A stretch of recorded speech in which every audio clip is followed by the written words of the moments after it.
एक रात्रि में भगवान बांके बिहारी ने द्वारकापुरी बसा ली। अब वो पूरा गांव कैसे बसाला हुए जो अटपट बात है नहीं। आदमी सालों में मकान बना बात एक ठहर गया और उनने पूरी नगरी बसा ली। बताओ सुदामा जी के ऊपर प्रसन्न है तो एक रात्रि में राजमहल तैयार कर दो। रथ है, घोड़ा है, हाथी है, दास है, दासियां, सोना चांदी पन्ना बड़ी अटपट बात। ऐसा ही सत्यनारायण स्वामी की कथा में जब ब्राह्मण के ऊपर प्रसन्न भय तो एक रात्रि में राजमहल तैयार हो जाता। उनके घर में दास दासियां, रथ घोड़ा इत्यादि जमीन जायदाद सब कुछ दे दो। उनको एक मित्र है तो कास्ट का बेचने वाला। पंडित जी की कास्ट के बेचने वाले की बड़ी भारी मित्रता थी और ऐसी मित्रता थी कि जहां पंडित जी महाराज की घास फूस की टपरिया बनी तो टपरिया के सामने से गली है 30 रुपये अपनी लकड़ियां सर पर रखें रोते आ जाओ और आवाज लगा के पंडित जी महाराज चलो काय हम लकड़ियां बेचे और आप भिक्षावृत्ति कर लीजिए। और गरीबी गरीबों की जल्दी मित्रता बनता।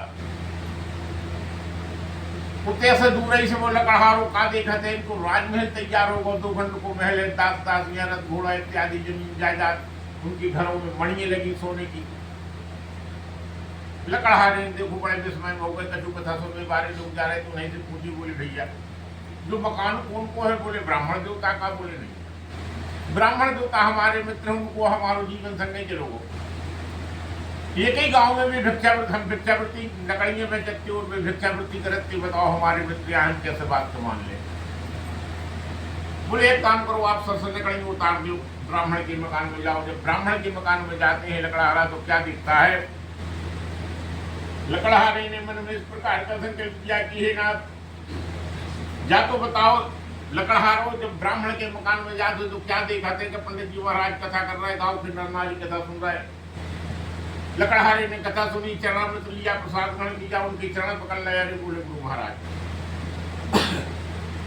इतना बड़ा राजमहल कैसे तैयार हो? ब्राह्मण बोले यार भैया तुम हमारे मित्र आओ, गुरु से कपट मित्र से चोरी आओ, निर्धन आओ, कोड़ी हम आपसे कैसे कपट कर दो? मन हम बिल्कुल मन कर्म वचन से बते हैं। ये बते हैं इसमें कोई गिलाने की जरूरत नहीं है, पाप की जरूरत नहीं है। बोले बताओ। बोले जी आए विष्णु, इनको नाम हो विष्णु भगवान और ये संसार को भरण पोषण करने वाले, भंडार कर देने वाले, सबकी मनोकामना पूर्ण करने वाले ऐसे बोले भगवान। जब जितनी कृपा दिखा रही है सब इन्हें की है, हमारी नहीं। जब तक वो की कृपा नहीं हुई, जा पर कृपा राम की हुई ता पर कृपा करे सब कोई। जब उसकी कृपा हो जाता है तो फिर संसार कृपा करने लगा।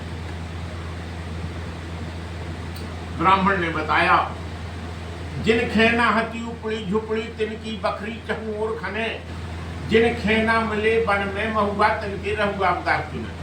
धन्य विधाता तेरी मर्जी हरि खाते हे भैया इनकी कृपा से सब कुछ हो। जो जंगलों में भ्रमण करता है कि हमें किसी प्रकार 2-4 महुआ के वृक्ष के नीचे के 2-4 फल खावे हमें मिल जाए, हमारी भूख दूर हो जाए, उनसे बेसुई नहीं मिले। समझ देखो समय की बात, उनसे बेसुई खावे नहीं मिले। जब जिनके ऊपर उनकी कृपा हो जाते परब्रह्म परमात्मा की, जिन खेना हती उपड़ी झुपड़ी तिनकी बकरी चहू और खने, जिन खेना मिले बन में हुआ तिनके रहुआ बदाक तूने। धन्य विधाता तेरी मर्जी हरि खाते से उसको पूछो। हे भैया आज उनके नौकर चाकर काटू किस खा रहा है? ऐसी परमात्मा लकड़हारे ने अपने मन में इस प्रकार का संकल्प किया कि हे नाथ आज लकड़ी बेचने से जो धन मिलेगा मैं उसे श्री सत्यनारायण सत्यदेव का उत्तम पूजन करूंगा। यह मन में विचार कर वह बूढ़ा लकड़हारा लकड़ियां अपने सर पर रखकर जिस नगर में धनवान लोग रहते थे वह ऐसे सुंदर नगर में गया। उस रोज वहां लकड़ियों का दाम पहले दिनों से चौगुना मिला। तब वह बूढ़ा लकड़हारा दाम लेते प्रसन्न हो पके पके केले के फल 70 घी दूध दही घी इत्यादि